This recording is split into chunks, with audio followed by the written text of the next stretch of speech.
Ya lo que mencioné era, cuando alguien ama algo, según lo que aquí menciona, ¿verdad? Cuando alguien ama algo, lo busca. Y como lo busca y tiene cierto placer, lo busca constantemente seguir buscando y lo que hace es que termina generando una acumulación. Entonces, por eso del 10 habla acerca de eso. ¿Va? Ama el dinero, por lo tanto lo busca, por lo tanto lo obtiene y lo quiere, como lo ama, lo quiere seguir teniendo y por lo tanto lo termina acumulando. ¿Ya? Y por lo tanto, al final menciona que dice que él no ni siquiera puede dormir por la acumulación de bienes. Pero cuando lo trasladamos a un sentido espiritual, nos lleva a entender de que cuando uno ama algo en lo espiritual, uno lo va a buscar. Por ejemplo, si yo amo el leer la Biblia, si yo amo el orar, lo voy a buscar. O sea, si yo amo orar, voy a buscar orar. Si yo amo leer, voy a buscar leer. Si yo amo cantar, voy a buscar cantar. ¿Por qué? Porque lo amo. Y obviamente me satisface y busco continuamente tener más de esa gloria, ¿verdad? Entonces eso nos ayuda a ver, uno, qué es lo que busco en las tinieblas o qué es lo que amo en las tinieblas por lo que estoy buscando, pero también qué es lo que amo en la luz y porque lo estoy buscando, ¿ya? Entonces es lo que mencionaba de buscar lo que a uno ama.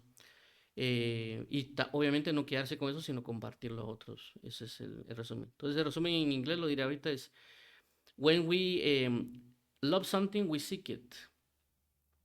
But also we can love the things of the darkness and the things of the light. So if we love, in this case, read the Bible, we seek read more the Bible. If we love the prayer, we seek love the prayer.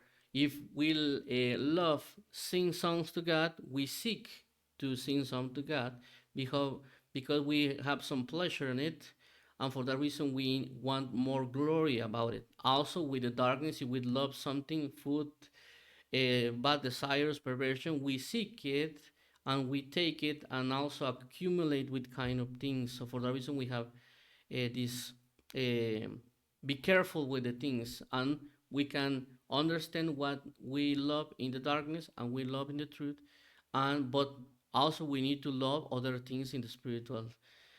Por ejemplo, alguien no necesariamente está buscando la oración, o no está buscándolo porque posiblemente no la ama. Sabe que lo tiene que hacer, pero no necesariamente lo ame. ¿Va? Entonces uno puede decir, Señor, ayúdame a amar la oración. ¿Para qué? Para buscarla. Entonces,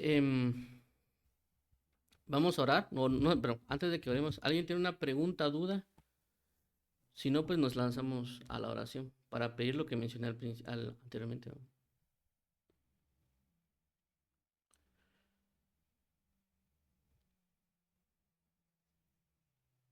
No, nadita.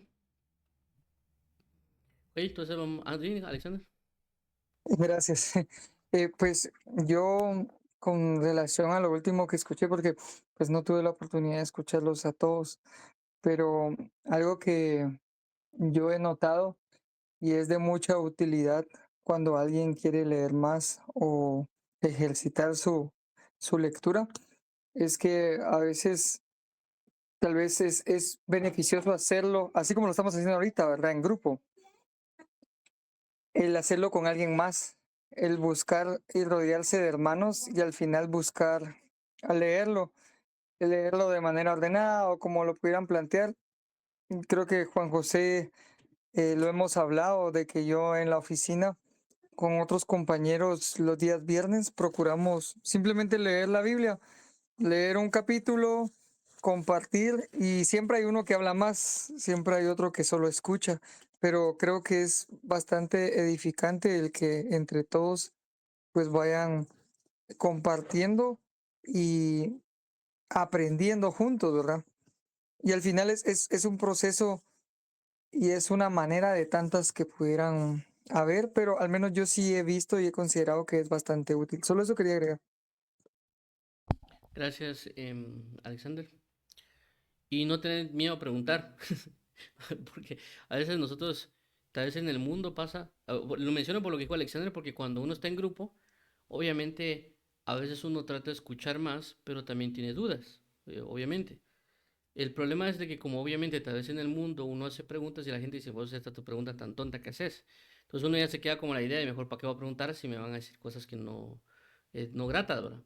Entonces uno tiene que entender de que una de las cosas que uno tiene que aprender a hacer en Dios, y que también hay muchos hermanos que son muy pacientes, es de que uno puede preguntar, ¿ya? Por aparentemente, como dicen algunos, no hay preguntas tontas.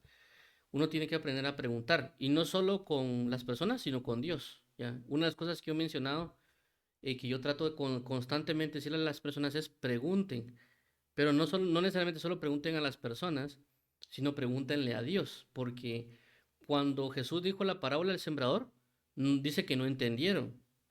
Y lo interesante de eso es que Jesús esperaba que entendieran. Ya, o sea, en teoría para Jesús ese ejemplo que Jesús se hizo de la parábola del sembrador era lo más fácil que podía haber. Por eso Jesús dice, si no entienden esta parábola, ¿cómo entenderán las demás? Ahora yo entiendo un poquito más lo que quiso dar a entender Jesús, porque el sembrar y cosechar era muy común en esa época. Era muy fácil, o sea, todo lo hacían. Entonces era como que si no están entendiendo eso, pues entonces, ¿qué quieren que les diga? Pero ellos preguntaron y Jesús les dio la respuesta. O sea, preguntaron y por lo tanto Jesús les respondió y les explicó. Entonces, ¿por qué a veces no entendemos o no tenemos ciertas cosas? Porque no preguntamos. Ya, en este caso a Dios, ¿verdad? O sea, solo podemos decir, Señor, no entiendo, pero no, Señor, mira, ¿será que me puedes explicar esta y esta parte que no entiendo, ¿verdad? Obviamente también eso es una práctica de preguntas, porque creo yo también hay que aprender a preguntar. No lo digo en una mala manera, porque tal vez creo que cuando digo esto se puede malinterpretar, pero quiero dar a entender que uno tiene que aprender a preguntar, porque, por ejemplo, si yo leo 3 versículos y digo, no entendí nada, y le digo a alguien, mira, no me entendí nada, pues es muy ambiguo. O sea, inclusive a veces me ha pasado a mí cuando, no tanto en la Biblia, sino que en matemáticas, cuando yo enseñaba matemáticas a algunas personas de forma individual, yo les explicaba algo y me decían, es que no entendí nada. Y le digo, pero ¿cómo así que no entendiste nada? Pues, o sea, es que no entendí nada, pero ¿cómo así, verdad? O sea, ¿entendiste esta operación? Sí, entendí. ¿Entendiste esta parte? Entonces no es que no entendiste nada. Hay algo dentro de esto que no entendiste, ¿ya? Entonces es más fácil, por ejemplo, cuando uno pregunta de esa manera, o sea, más precisa, porque ayuda para que la otra persona pueda saber cómo responder.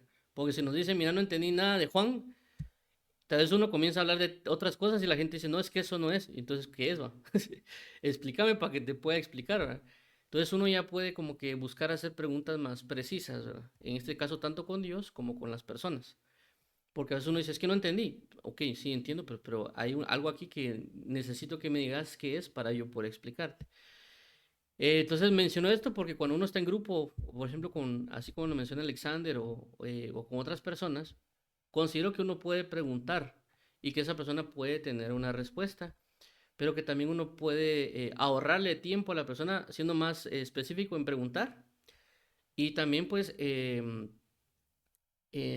no generar una ambigüedad, porque obviamente cada persona piensa diferente. Entonces yo puedo decir, es que no entiendo, el otro me puede andar hablando del fin de los tiempos, pero tal vez quiero saber algo relacionado a la oración, ¿me entiendes? Entonces como que no van a concordar la pregunta y la respuesta. Pues si yo digo, por ejemplo, no entendí cómo esto se relaciona con la oración, o no entiendo cómo esto se relaciona con el fin de los tiempos, entonces ya estamos especificando la línea de lo que queremos entender. Ya, menciono esto por eso, esa idea del preguntar, porque una de las cosas que la Biblia me enseña o que utiliza es el inquirir. Cuando ustedes ven en la Biblia la palabra inquirir, significa aprender por medio de preguntas. Entonces, dependiendo de la pregunta va a ser la respuesta. Entonces menciono esto por lo que mencionaba Alexander de cuando uno está en grupo, uno puede preguntar, pero también ser un poquito más específico, porque cada cabeza, como dicen, ¿verdad? Cada cabeza es un mundo. Entonces, si uno especifica mejor, la gente nos puede dar una mejor explicación. Porque a veces también pasa que, por ejemplo, uno dice, alguien nos pregunta, mira, no sé qué significa esto, ¿ya? Y de repente uno se lanza algo que tal vez no tiene nada que ver con lo que le está preguntando. Y a veces uno dice, para no hacerlo sentir mal, ah, sí, gracias, ¿verdad? Y uno igual se quedó con la duda, pero también en parte es porque uno no hizo una pregunta muy ambigua, ¿ya? O sea, cuando hablo de ambigua significa que puede tener 20 caminos en la pregunta, ¿verdad? Ya sé, o sea, por ejemplo, digo, ¿quién es Dios? Entonces, ¿quién es Dios? Uno me va a hablar del amor, otro me va a hablar del reinado, otro me va a hablar del guerrero, otro me va a hablar qué sé yo, del señorío. Y yo quiero conocerlo como el proveedor, ¿verdad? O el pastor. Entonces, eso es una palabra, una pregunta ambigua. Pero si yo digo, mira, por ejemplo, eh, yo entiendo que Dios es proveedor, pero ¿de qué manera se manifiesta como proveedor? Entonces ya estoy dirigiendo la pregunta a la persona de una manera más específica para que me responda lo que yo quiero conocer, ¿verdad? Porque si el otro me comienza a hablar del amor, me comienza a hablar del guerrero, la persona va a quedar así como que, pero yo le estoy pidiendo, o sea, yo lo que quería saber era acerca de él como pastor o como proveedor, ¿no? Pero obviamente nuestra pregunta dio lugar a muchos caminos, ¿ya? Y a veces la gente espera que uno, como que, como digan que por poder divino uno les adivine qué es lo que piensan y uno les responda. Pero no siempre va a pasar, ¿ya? O sea, debería ser la manera también, pero no siempre pasa.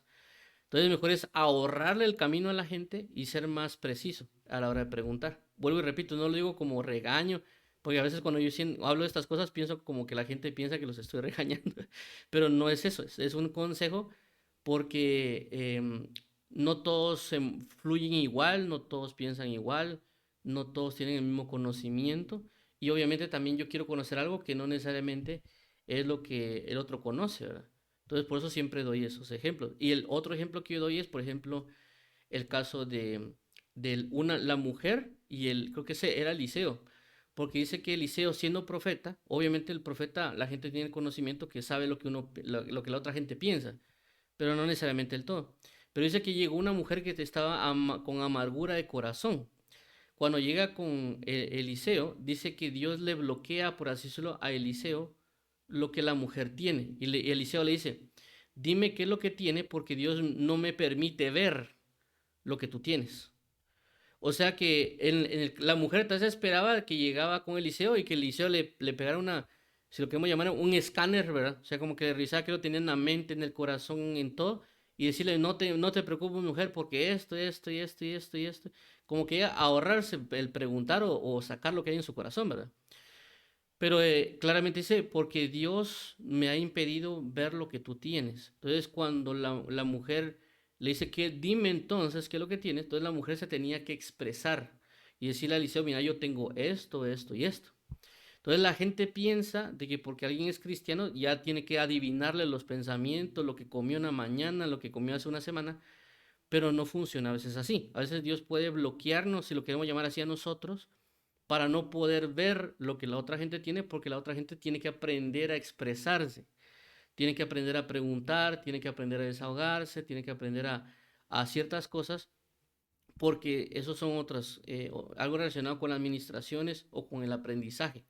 Pero me he dado cuenta que a veces la gente quiere que uno le esté adivinando sus problemas, adivinando las cosas, y a veces pasa, porque obviamente Dios tiene misericordia, pues, pero de nuestro lado tenemos que aprender a preguntar o tenemos que aprender a aclarar cosas cuando uno menciona, porque por esa falta de nosotros no poder expresarnos o preguntar, no nos dan necesariamente la respuesta que necesitamos.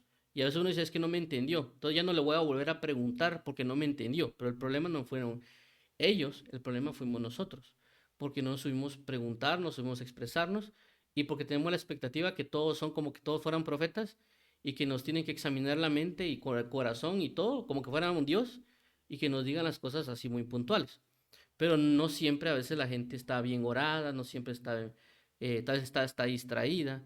Entonces, lo que estoy tratando de mencionar es de cómo nos toca que tratar con personas, la comunicación es esencial para hacerlo. Pero obviamente también podemos orar con Dios y decirle, Señor, no entendí tal tema, ¿será que me puedes explicar? Y Dios también va a ayudarnos con versículos o enviarnos personas para que nos ayuden.